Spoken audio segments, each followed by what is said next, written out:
What up, everybody? I'm your host, JP, and this is my co-host, Josh. Hey, everyone. And welcome back to another episode of the FilmBros podcast.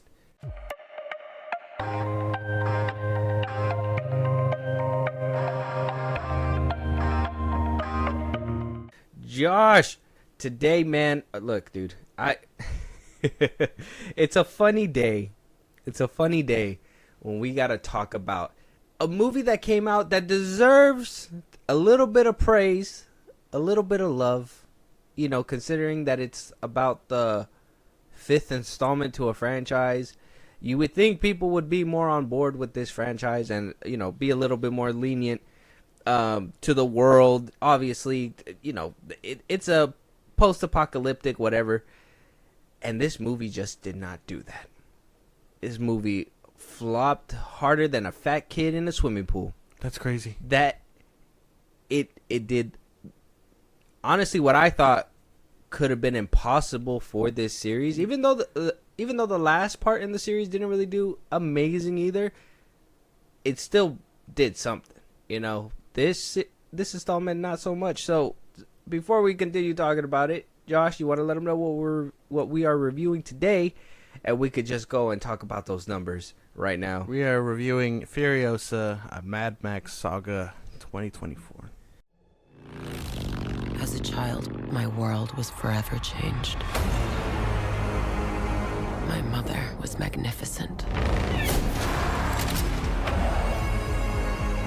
And he took it all from me. Who do we have here?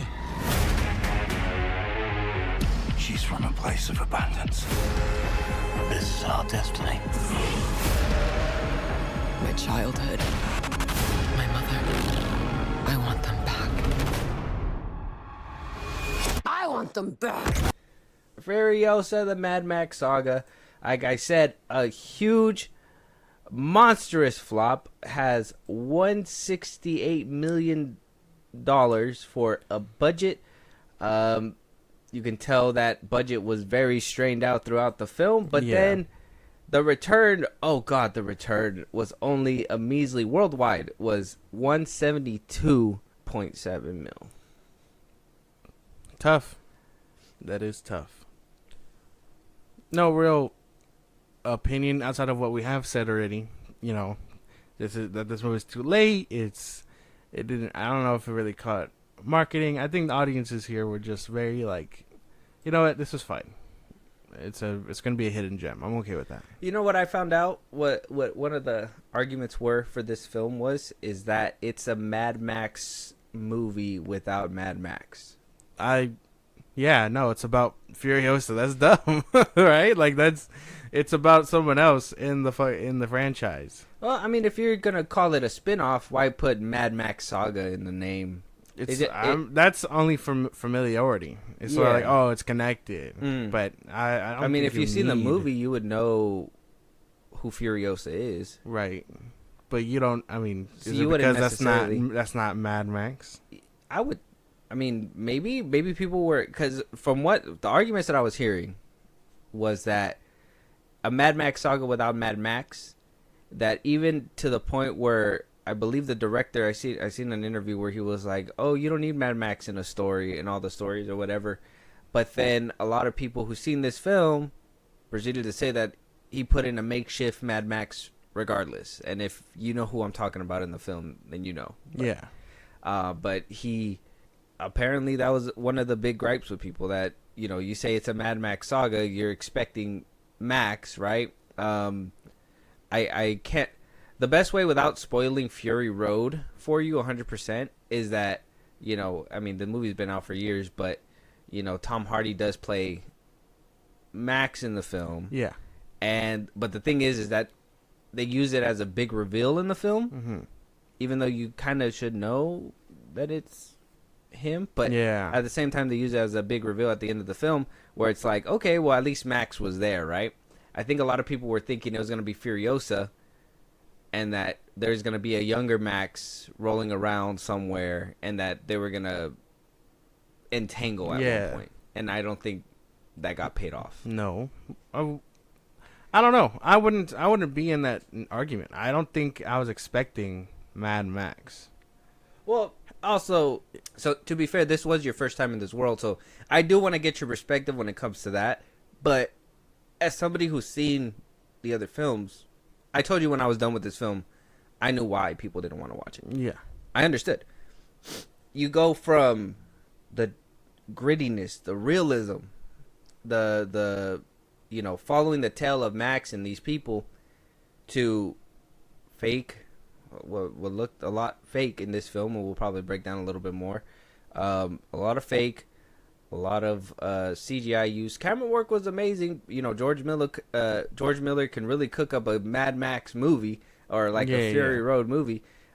His decision to go full CGI on this one, very questionable, even though the other installments did have brief CGI or whatever. Even Fury Road had CGI or whatever, but you still felt the realism, the grit, the rust, everything. You felt everything felt real. Yeah. And this one, you didn't get that, and no Max on top of it. I think that really just threw people over the edge. But I would say so, but like you said, my first time watching it, I mean the title alone tells you what you're getting. So I wasn't really expecting anything else other than Furiosa. Like, the story's following Furiosa. If you got a cameo or whatever of a young, I don't know, a CGI Tom Hardy, then I guess it'd be a little different. But I mean, what is that other than fan service? Basically that, and just the sheer fact that, I mean, Fury Road kind of sets up where Max was, so you would kind of think you're not going to see him.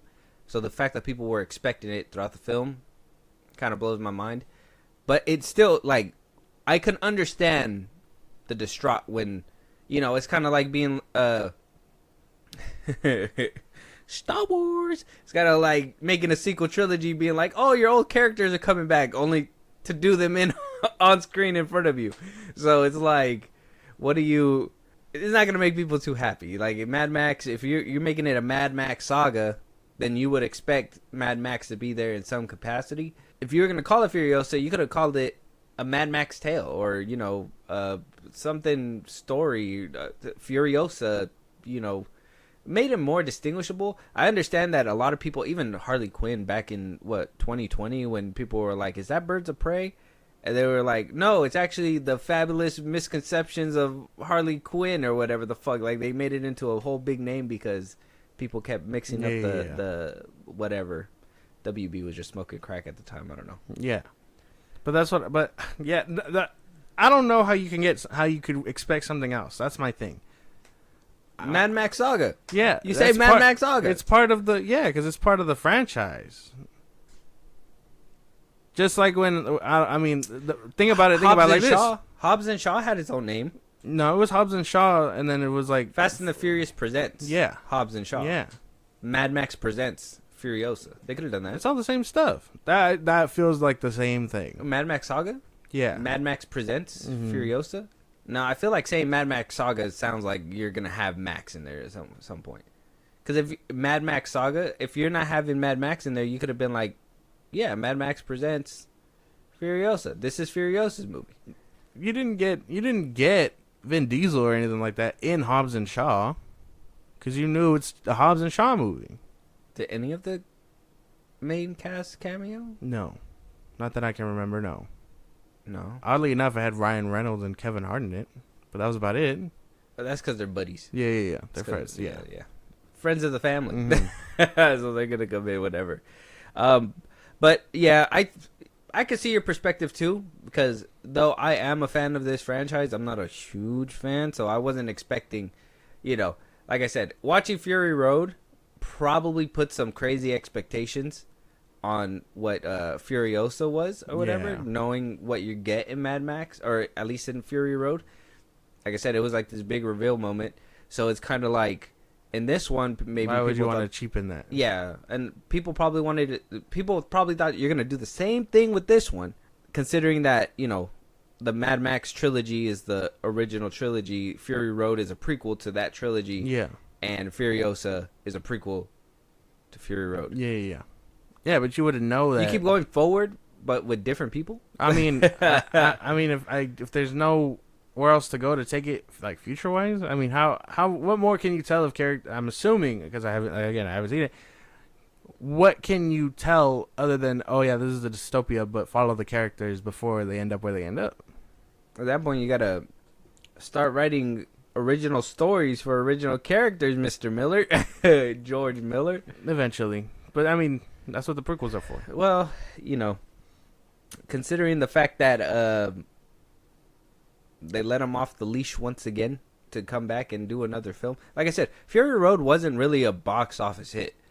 I think that movie had like about the same amount, 160 million, to make Fury Road. Yeah, And it made at least, I think it was like 400 million altogether worldwide. So I mean, Yeah. it did do something. It just didn't do amazing. What it And expected, yeah. streaming obviously goes along, and they were like, "Hey man, it's time for another one.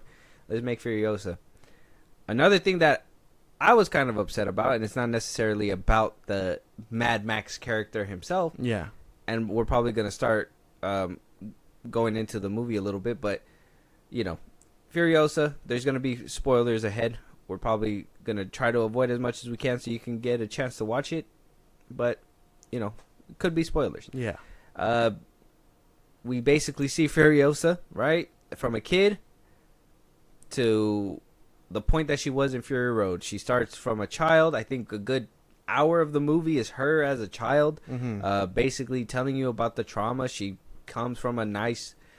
though she's in an apocalyptic world, she was raised in a nice place where there is vegetables and greenery, and A place of abundance. Yeah, I thought that was funny when they kept saying that. when a place of abundance, yeah. And then they, some of the bad guys wind up showing up, threaten their whole livelihood.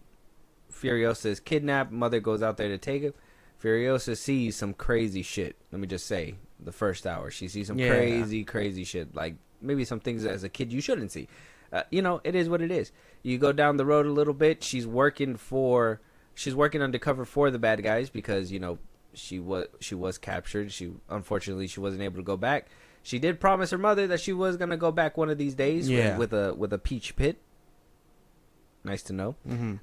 That plays a role later on in the movie. Yeah. You go ahead and go down the road a little bit more. She's still working for the incredible Chris Hemsworth. Like I said, the casting, the characters are pretty good. What's his name in this film? Dementis. So Furiosa meets Dementis. Dementis is taking care of her until he doesn't, and basically is like, "I'll sell you her for gas." So Furiosa got sold for gas World. Yeah. That basically happens. She refuses to be a breeder or a milker and goes into hiding, shaves her head bald, basically plays this mute boy until later on in the film, and then she meets the makeshift Mad Max, Tom Burke. Praetorian Jack. Praetorian Jack, the makeshift Mad Max. Jack, Max. Close enough. They go and do a couple of missions, try to make peace between Dementis and Immortan Joe. Obviously trying to make a deal. Obviously in an apocalyptic world, you got guns everywhere. Like, you can't trust nobody. Like, are you going to give us gas the next day? Who knows? Are you going to give us food? Who knows? Apparently it's just a big old standoff out there. Yeah. Dementis has enough. Cracks under the pressure, decides to take over completely. Furiosa uses that as his downfall. She winds up losing her arm in a very suspicious way, very quietly too. You get the whole robotic arm scene that you see in the trailer where she takes the hood off. She's bald. Yeah. Furiosa. Yeah. And then Dementis gets what was coming to him. And then we lead off into Fury Road. Like I said, we're giving you the very basic version so you can go ahead and watch it, but that's basically what happens. We do have the makeshift Mad Max. What is his name again? Praetorian Jack. Anna Taylor-Joy as Furiosa. As young Furiosa is Alila Brown. Dementis is Chris Hemsworth. Immortan Joe Lachi Hume.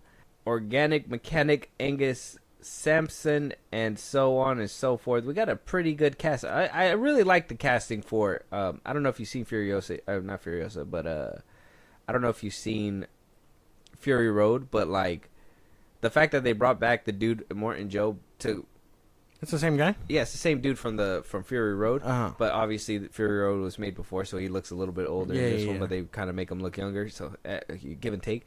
It's cool to see. Samson is cool to see again as well because he was in Fury Road as well. But it's cool that a lot of those characters came back for this prequel. Rotten Tomato score is certified fresh, 90% on the tomato meter. Got 89% on the popcorn meter with the regular popcorn on the popcorn meter. Not the audience score anymore. Popcorn meter. It doesn't have that nice bubbly thing like Blue Beetle or anything. Yeah, no. Damn. Audience approved. Yeah. Because, I mean, no one saw it. But I would say that this makes sense for the most part. Nobody saw Blue Beetle either. That's going to be a conversation at the end of the episode. Though. Yeah. But that's what I mean. I would say that this movie is probably just got picked up during streaming, and it ended up being a lot better than people anticipated. I think everybody has the same gripes. I think it's a universal hate for this movie. I think a lot of people understand that George Miller really can't do any wrong when it comes to this franchise, but what hurt it has to be the hiatus. No, it could be the hiatus. Hiatus could be a factor. Can't say no because it was a long time. I think Fury Road came out in 2016. Yeah, it's almost been 10 years. 8 years is a long time. Sequels usually come up 2 to 4 years later, unless you're Matt Reeves the Batman 2. Weird dig, but I mean, other than the stuff that goes on in the movie, like you mentioned earlier, like CGI problems, I would say it's probably for that it took too long. The hiatus probably really killed the hype, but I think after seeing it and taking forever to want to go see even Fury Road, I think these movies just have a very niche like thing going on. Appeal. Yeah. That would be my big like cracking the case like theory. Because George Miller came in at the right time. He came in during apocalyptic movies and really made the best apocalyptic movie with Mad Max. And they were just like, you go and you do that. And he was like, I am. So he did. He made 3. He made 3 original Mad Max films. Yeah. And then when they called him back, they were like, hey, you got any new ideas for me? He's like, no, I got more Mad Max for you. And they made Fury Road. Yeah. And then they call him again. They're like, hey, you got anything else? I guess I got Furiosa. Yeah, I got Furiosa. I could do something with that, yeah. But yeah, so is this guy like a one-trick pony? Like George Miller? Yeah. Basically. You don't really see him with... it's either this or... holy shit, he did Happy Feet. Yeah, there you go. He did all the Mad Maxes. He did Happy Feet. What? 3,000 Years of Longing? So for the most part, yeah, he's probably a one-trick pony. Yeah, he doesn't do... Holy shit, he did Happy Feet too. Yeah, he did both Happy Feet. Oh my god. Well, that's cool. How did he get qualified for that? Crazy. That is crazy. But those are my big 2 theories. That's right. Movies... He was also rumored to do that Justice League Mortal. Oof. I don't know if you remember. Yeah. But those leaks of... where it's like comic... They look very comic booky, like... Yeah, that was... He was supposed to make a Justice League. Wasn't there a documentary coming out about that? Yeah. That recently... I don't know if you've seen recently... What's his name? The green dude. Was in Martian Manhunter. Martian Manhunter. His version recently surfaced. Oh, that bitch. Okay, yeah. No, I've seen. Yeah, okay, I've seen the leaks. But I would say those are my 2 leading theories that these movies have a very niche following and hiatus. Because I mean, the movie itself, I don't think it was bad. For my first like entry into the whole thing, like I know this is probably a weird starting point, but why not start with a prequel? You know. I mean that was one thing. If nobody's watched these films, I would say start with the prequel, go into Fury Road with it, and then watch the original Mad Maxes. It'll basically give you that sense of if you watch Star Wars from the beginning, if you start Star Wars with Phantom Menace and go work your way up, it's gonna make for a more revealing thing because now you're like, what the fuck? That's him. What the fuck? You know what I mean? Yeah. But for like I said, for my first entry, I thought it was good. I do have some gripes with the movie, but I don't think it's. I would say it's probably not bad. Character wise, though, let's jump into it. Let's get it going. Character wise, look. Anna Taylor-Joy, I love you. She did a great job for while she was on screen, but her younger counterpart, Alila Brown, she did a very good job. I think she did a great job. Yeah, both of them did really good. Yeah, both of them did really good for their roles. Chris Hemsworth, amazing. Why they gave him a prosthetic nose in this film, very distracting, but he did put on a really good performance. Mm-hmm. Still, the prosthetic nose is something that I could not look away from, especially, like, we're probably going to talk about this, but, like, the filmography, the way they kind of, like, film certain scenes, like, his nose just looked off. Mm-hmm. It didn't look good. Everybody else returning was pretty good, though. I like seeing a lot of the familiar faces that you saw in the original films, or at least in Fury Road, a little bit more closer to this one. But Anna Taylor-Joy as Furiosa, she's a great actress already, but bringing her into this kind of movie, It's a crazy really pick. I think it's good. Yeah. I can't say I had any gripes with any real characters. I do think Dementis' voice was a bit distracting. But His for the nose. his nose, a lot of this movie, I would say, his visuals were very wonky, but I know we'll get there. I think visually distracting for sure, yeah. But for the most part, I was kind of vibing with just about everyone. I think my big thing was there was barely any talking. Like, I know that was like a point. I know they were like, in interviews, they were like, well, there's no real talking needed. It's just, action piece after action piece, which I get. But, I mean, the only ones that really say anything are Dementis, Immortal Joe or whatever, and his sons.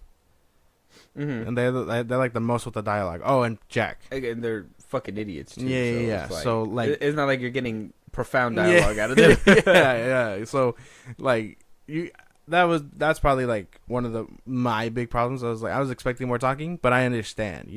It's a post-apocalyptic world. Who are they talking to? That's true. I guess that's fair. That's Yeah. a good way to put it. Who needs English when you could just kill someone? Basically, stay out of my fucking. It's over. Yeah, but I mean, for the most part, a lot of the dialogue that they did choose felt very articulated anyway. Where he's like, I want to exchange woods with Dementis or whatever. Like in the And beginning, it's usually the leaders. yeah. The leaders are the ones that are. I like speaking that. way. I like the fact that they had like a history guy, whatever the fuck they called him, history man or whatever. Yeah. Because they were like, what does that mean? And he's just like, well, it means this. So I thought that was kind of cool. That was the Swanson guy, right? Yeah, I think so. Or Yeah. the historian. Oh yeah, George Shevstov. Shevstov. Yeah, that was cool. But yeah, I don't think I really had any problem with characters. I think I was vibing with everyone for the most part. Yeah, their acting really pulled this movie together. Yeah. For sure. I think everybody did an amazing job. But what about shit? I can't really talk to you about the world building on this film because I don't think you've seen the other ones yet. But No. world building wise, does a really good job.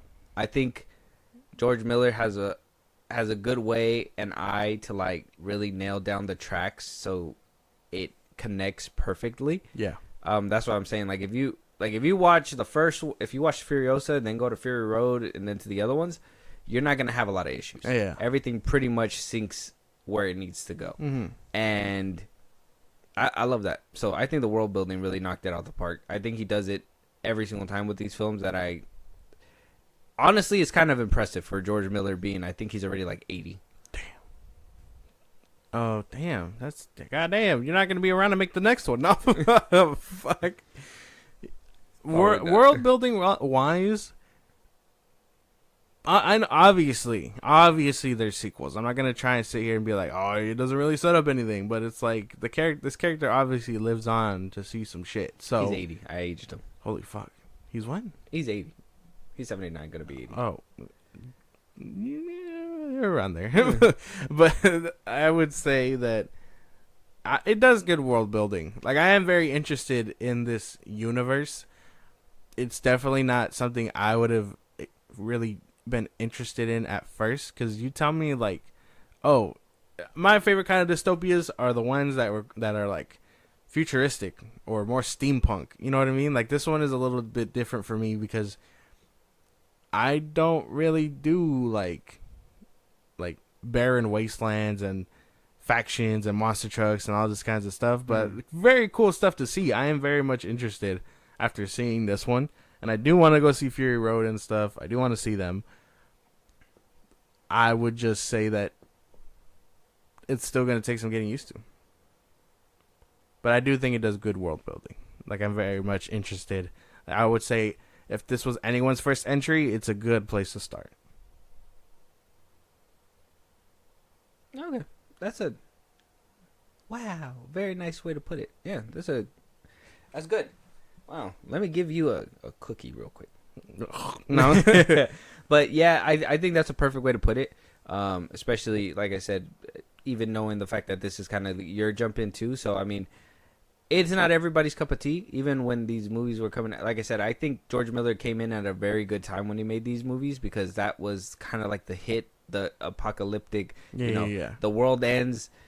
You have to make cars with parts and shit like that if you're going to want to travel or whatever. And then you find out, oh, these are the most dangerous things you could have because guns aren't a thing as often anymore. You know what I mean? Yeah. So,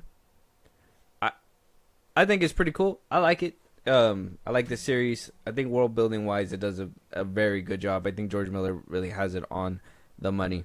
We'll get to that right now. Let's do plot really quick. Plot wise, I mean, very straightforward. She needs to get back to her land. By the end of it, whether she does or not, obviously you can tell in Fury Road what the path is. But she still, how do you say, the plot is still resolved, right? She wants to go back home to the place of abundance, right? Yeah. She wants to figure out how to get back there. She's stopping at nothing. Also, on this crazy revenge tale. And do I love a classic revenge story? Sometimes the motivation is just, I want to kill that motherfucker. Like, that's the motivation. That's all the motivation you need. Yeah, I like the little abundance thing in the background. Like, she has something, hope to want to go back to. Yeah. But at the very end of everything, she just wanted to kill Dementus. Yeah, she just wants her lick back. Yeah, that's for her mother, for everything. Mm-hmm. Which, I love that. yeah, I think very simple. Makes the most powerful stories. Yeah. Everybody could relate to revenge. Mm-hmm. It's a very simple thing. It really allows other characters to thrive and stuff. And for the most part, Dementus was, I mean, he was fucking shit up. Yeah. So, I mean, he was very much a force to be reckoned with. It didn't go in his favor because he had a crazy bitch on his tail. So, I would say that, yeah, plot-wise, it does work out. And again, it leaves room for more. Because even by the end, it's like, we don't see where she goes. But I mean, slight spoiler for the ending, but I like that she takes the women with her. Mm-hmm. But, I mean, you still don't know where I don't know where she ends up. Because I haven't seen the other ones. But, very cool stuff. I would say plot-wise, it's very simple, and that's kind of what you need for an action-packed movie. Yep. So, I mean, this movie had very nice action pieces. I just wish it looked better. That's like the brunt of it. Well, yep, that makes sense. But plot-wise, I mean, we can agree it was pretty basic, but it was really good. It was really good. But yeah, so the cinematography, right? The visuals of this film, horrendous, absolute dog shit. I know. Also, too, I was saying about continuity, really quick, world building wise, it's good to know that a good chunk of these henchmen don't change clothes in the next upcoming years. Just little tidbit for that. But the way this film looked, this is why I know it bombed in the box office. Like, it being late to the game, it being, a Furiosa movie and not a Mad Max movie, whatever to the side. Yeah. The thing that really hurt it the most, this film was fucking ugly to look at. Completely ugly to look at. Some of the visuals were cool. The action set pieces really push through the fight scenes or whatever. If I want to really mix it up with the visuals right now, so we could just talk about both kind of. The fight scenes really make it pop and make it worth it, but everything else was ugly.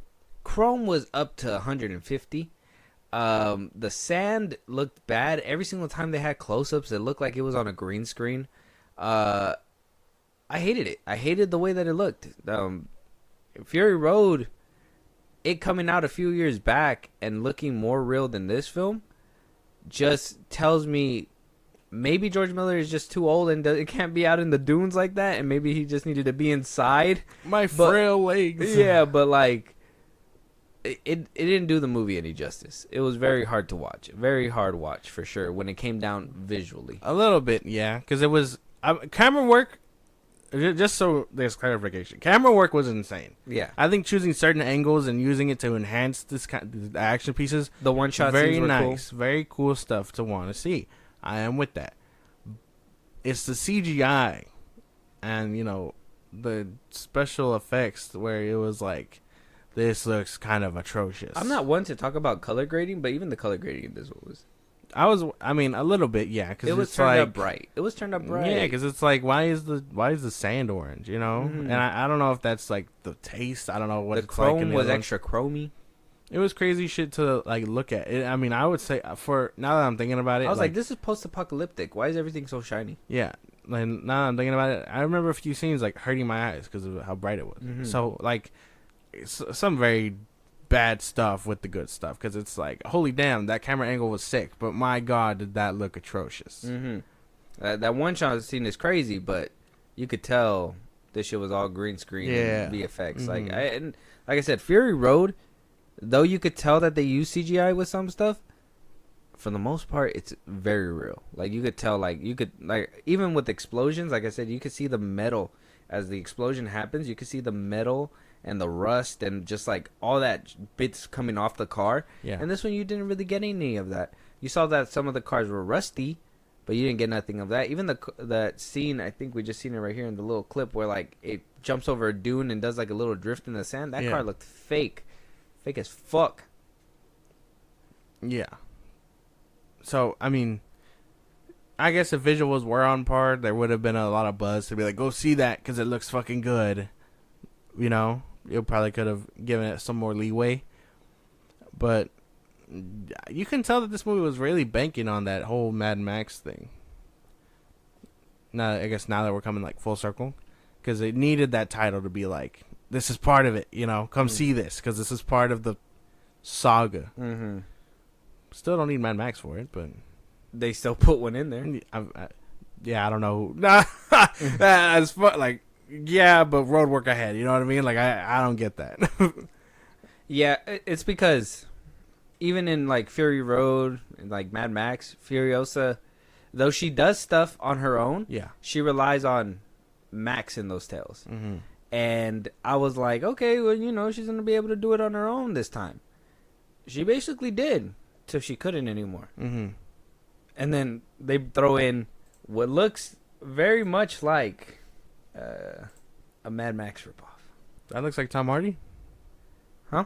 Like Tom Hardy, or like his role, down even to the role that he's playing, the assisting Furiosa or whatever, is basically the kind of the angle they played in Fury Road. What the fuck? So he's not even like, he doesn't run shit? Maybe I shouldn't ask too many questions, but I thought Mad Max was like this universe's like savior or something. Like, well, he's their chosen one, Well, yeah, I mean, that's not until the original Mad Max movies. Oh, so it's not even... Damn. Fury Road's an origin. For Mad Max? For Mad Max. And then... and basically is introducing Furiosa as well, because she's in the original as well. Okay. And then... Are they like a thing? Like, is that like... No, they just kind of work together. They're partners? Okay.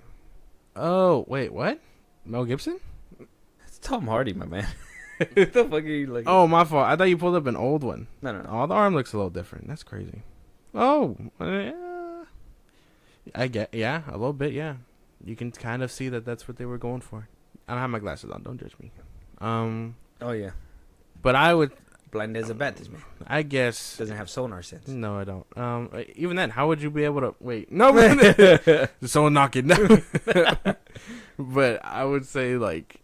I'm telling you, if you were to watch You gotta watch Fury Road. That's why I kind of wanted you to watch them back to back. Yeah. Before we did this one, so we could have kind of talked about it a little bit more. Mm. Watch Fury Road. He basically plays that role. So that's why I was like, I mean, even George Miller came out in an interview and was like, well, we don't need Mad Max for a Mad Max movie. You know what I mean? Like, you can use Furiosa, but then you put Mad Max in your movie. But not Mad Max. Praetorian Jack. Yeah. Somebody that you can get rid of because he's not prominent in any of the other films. Yeah. Which I thought this movie was going to be just her, you know, doing shit on her own. Well, yeah, that's what I thought so too.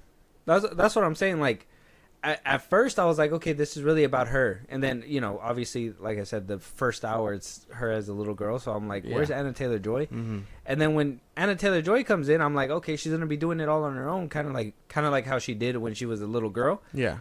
Immediately, bring in a Mad Max knockoff. She was saving his life too, which is kind of insane.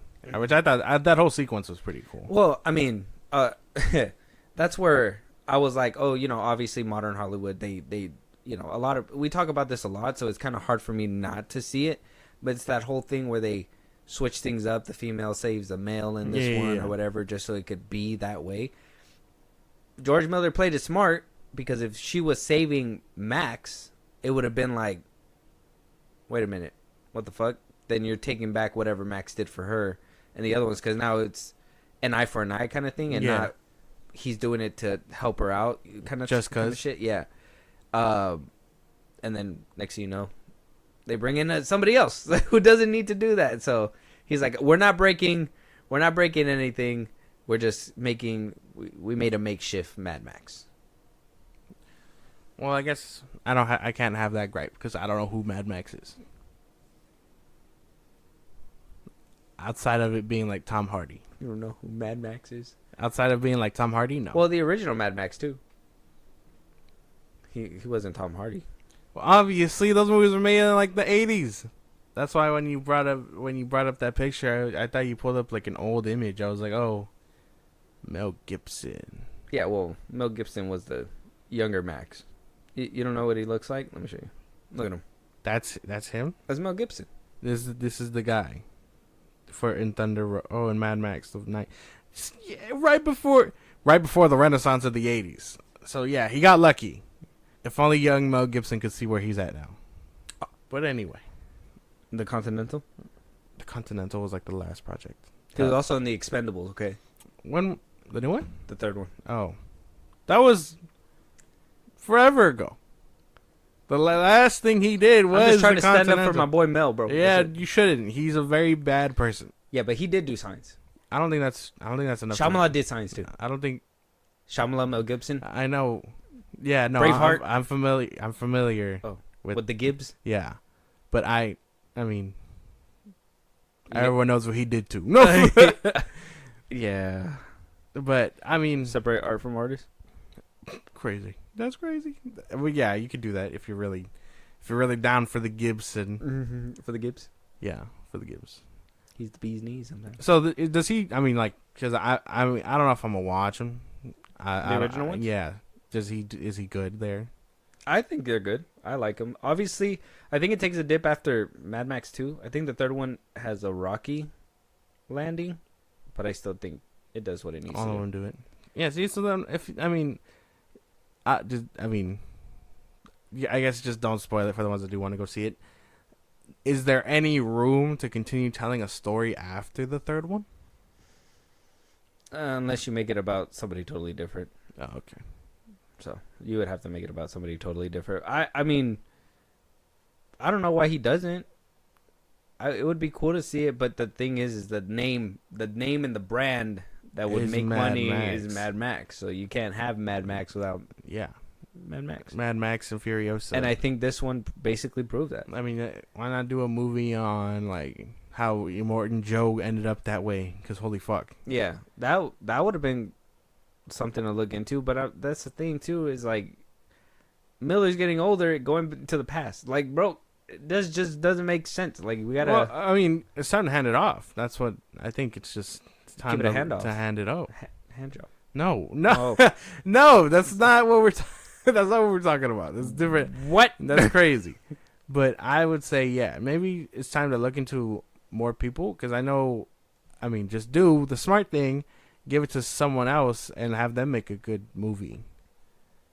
If this guy's been doing it, if they're gonna be since the making 80s. if they're gonna be making it like the CGI desert that we've seen in Furiosa, might as well just give it to Andy Muschietti. That's crazy. Because if you want practical, Zack Snyder. No, fuck. Who did the Extraction? You know what? Come to think of it, I think Zack Snyder would be perfect for a post-apocalyptic movie. That's like his lane. He was literally gonna do Batman that way. And boy, did it look glorious. Yeah. I wouldn't say no, but at the same time, I would say if you really want that blend of like action piece and like the same vibe. David Lynch. Who did the Extraction movies? Give it to him. Oh, Chad Stahelski. Yeah, give it to him. No, David Lynch did Deadpool 2. Oh, give it to Chad. Chad would be good. Oh, the stunt work would be The crazy. stunt work and like all the camera work, like it'd be cool. You can get like very cool stuff out of him, and I think he does pretty good in those two movies. I don't see why not. I think George Miller should really think about, or is this WB, right? WB. Yeah. WB should really think about opening the doors to someone else. WB thinking, That's crazy. David Zaslav, Oh, this is too funny. If they were smart, they would have just put Furiosa in the name. Why make people think Mad Max is going to be in there? Word of mouth was Mad Max is not in this movie.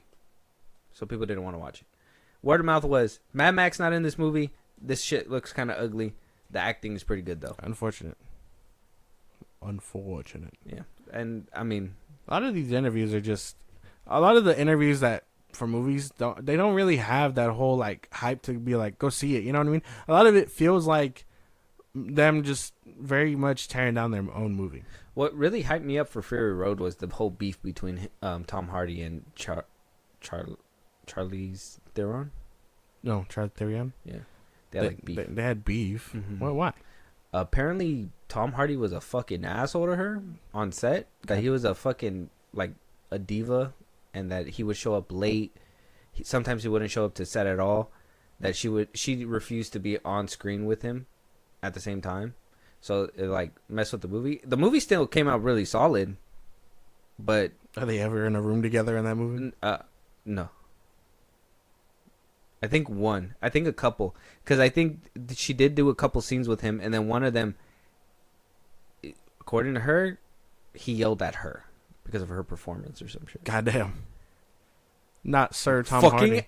Amateurs, like yeah, Sir Tom Hardy. Yeah, so that whole beef stuff, it was kind of like a "Don't worry, darling" kind of moment. Oh, okay. So I was kind of like, I wonder what that's about.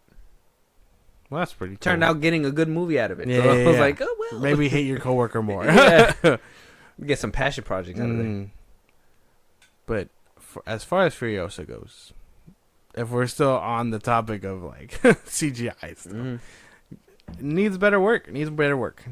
I know WB's been struggling in like the CGI department forever.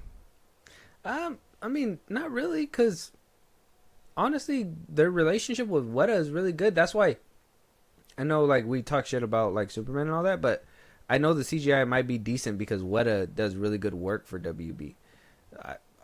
I think the companies and the studios that have been hurting with CGI is Disney, Marvel, obviously. I don't even think Star Wars is hurting. Like, it's night and day between those two. It always depends on the contracts that they have. But I always thought WB had good contracts. Nah, man. And you saw the last, obviously, the last DCU movies. Those are reshoots after reshoots, though. That was something that like Matrix had to go through the ringer. Matrix 4 is like the last one. The CGI wasn't too bad on that one. The movie sucked, but the CGI wasn't bad. I guess I don't know. Maybe I'm just. The CGI in this one, it was just ridiculously bad. I don't know what it was. I think he just refused to shoot anything outside. Like, he was just like, no, I'm not going outside. I am an old man. I'm going to get blown away by the wind. Yeah. You want me to go where to make another movie? Sir, we're doing this all CGI inside. Yeah. Mm-hmm. Extra chrome, please. We'll just turn up the brightness. They won't know the difference. Yeah, even that, like, spraying in the mouth, it looked cool in Fury Road. But like them doing it in this movie, it just looked fake. It didn't Yeah. look real. I was just like, yeah. So that's the only reason. That was my big deal. Like, I think word of mouth would have played a little bit better if Mad Max was in there, at least for a slight cameo. It's kind of like putting Henry Cavill at the end of Black Adam. Foul. And then, yeah. And then, obviously, the way it looks. Chris Hemsworth's biceps could only distract you for so long. Until the nose comes in. Yeah. Yeah. Or his voice. Basically, when everything about this character. No. But He was a presence. But he was. I won't lie. I think, yeah, like I said, I think everyone really acted their asses off in here, Hemsworth included. Yeah, I thought he did a really good job. But so fight scenes though, I mean, you loved them. Yeah, Camera work was great. camera work was great. Fight scenes were cool. I just wish they looked better. That's Mhm. like the best way to put it. Very creative. Mhm. Even that scene where, like, you know, I think they put it in the trailer where she is standing there by the gate and she's using a shotgun clearing people yeah. out and shit. That looked cool. With the flamethrower. The whole truck thing looked cool. The motorcycle, like the mother rescuing a young Furiosa, looked pretty damn cool too. Yeah. Even her catching on fire at one point, like it looked like it would look cool, but then visually it just didn't feel real. Like it just felt artificial. Everything felt fake. It had the potential to be really good, but it just felt all not real in the slightest. I think if I really had to like think of a favorite scene, and this is like a slight spoiler, but the scene where she's using the sniper or whatever, and the Mentis uses that dude as like a shield to like use the rocket. Pretty cool scene. That's like like favorite part of that whole action piece. Because I was like, damn, this motherfucker really didn't give a fuck about that man. Yeah. That part, the hook part was cool when he was about to fall in and she catches him with the hook. I like her arm. That was like my big thing. I thought it was gonna be in the movie more, but I like her fucking like I like how cool that shit looked. You gotta watch Fury Road. She puts it to use. Oh, okay. Puts it to good use. Put a little WD-40 in there. She gotta tear down someone while giving him a hand job. God. It's like She has the Gripper 9000. it's extra for this arm. Yeah. Like Jesus. Yeah, but fight scenes were good. CGI was decent. All in all, I guess we're getting to the ratings part, right? Josh, I'm gonna give my rating first. Yeah. Obviously it's 1 through 10. 1 do being that. the worst, 10 being the best, 5 being in the middle. But quick summary. Good movie, great performances. I'm gonna say it again. Love the performances. Everybody did a great job. Looked visually ugly. It looked so bad. CGI was horrendous in this film. You couldn't take anything too serious because it just didn't hold that weight. And unfortunately, you know, we got other films that kind of show you that weight and what it should actually look like. And the fact that it's still coming from the same man just says a lot. It got to be something. Got to be age. I'm blaming it on age. And maybe the wanting to use of new technology and shit. I am a fan of this series. So it kind of helps with my points a little bit. I give it a solid 8.5. I think it's good. I think it was cool. That's not bad. Visually ugly, but performances really carry the movie for me. And I will most definitely come back to this film, visuals and all, just so I can rewatch the whole Mad Max series if I want to. I would say I'm right with you. I'd give it like an 8, just really at the front because same reasons. I mean, everyone really does their fucking thing here. Everyone acts their asses off. Anya Taylor-Joy, I really think she's gonna end up being huge, like the next ScarJo type shit, because she does really good, Killing it on all the roles. Yeah, killing it. She's a great actress. So again, if you're really just a fan of her, check out this one because she does really good. Mm-hmm. But for the most part, everyone does really good. Did you see the fan casting for her as Frozen? Oh yeah. Where she was like, I'd want to do it. Yeah, yeah, that'd be like perfect. Yeah, I know. Disney. I'd watch Frozen for that. Yeah. Get Like, your shit together, man. Yeah. Come on now. Anna Kendrick as the sister or whatever. Yeah. Oh, no? Yeah. No, you're on the money. Yeah. Okay, all right. Her or like what's her name? I thought you were gonna say like Amy Schumer or something. Amy. No. What's her name? The girl from Twilight. Kristen Yeah. Stewart. Yes. Yeah. Her. Oh, okay. One of those two for the sister. Not Kristen Stewart, man. I don't want to hear her going. They died in the ocean. No. All right, man. Don't make fun of her like that. Yeah, bro. She do that. She do it too much. That's crazy. Even in Love Lies Bleeding, bro. I was like, what the fuck is going on? A lot of post talk here, but real quick, I did want to touch upon that real quick. I just want little bonus content for you guys because I thought it was crazy. But same companies, right? It's Warner Brothers. Max has an 89% with a 90% critic score, right? Yeah. Blue Beetle has a 78 certified fresh with a 91%, and that one has the popcorn bucket with the little audience approved or whatever the fuck. But Fury Road, no. And then you got to keep in mind, Blue Beetle was a flop too. It didn't make that much money back. So what's the difference here? I don't know. I think we talked about it in another episode, but this whole meter thing, this whole new like status it's weird because I don't know how to navigate it, and it's just I think it's really just trying to inflate movies. I think we might see one on here one of these days, and then we're just gonna have to call bullshit on it. Yeah. Makes sense. That shit just kind of threw me off when I was looking up certain things for this film. And I was like, I wonder why this one doesn't have that kind of like. I mean, does it take streaming? And even then, how are you even getting all these extra like votes and stuff to even get that if you've cut people at the knees on how they could vote? Yeah, I don't know. I think they're just trying to inflate bad movies or movies that did poorly to be like, oh, go see it, Well, check that shit out, guys. Check out Rotten Tomatoes. Let us know what you guys think. Check out Furiosa. Let us know your guys' thoughts on that film. Let us know if you guys loved it, hate it. Are we giving it too much praise? Are you a fan of the Mad Max series? Were you upset that there was no Mad Max in there? All these questions, we want to know your guys' answers. Let us know at the socials that Josh is going to give you. If there's any movies that you guys want us to review, any topics that we should be talking about on this podcast, Josh, go ahead. Twitter, TikTok, Instagram at FilmBros Podcast. We post no episodes are up. You can hit us up there for any news or movies you want us to cover. Buzzsprout link is in the socials I just gave you. It's like a Patreon. You subscribe, you help the show grow. Be part of the conversation. Twitch at FilmBros Podcast. Listen to us anywhere you get your podcast at FilmBros Podcast. And when it's all said and done, subscribe to our YouTube at FilmBros Podcast. And with that being said, we'll talk to you guys on the next one. Talk to you guys later.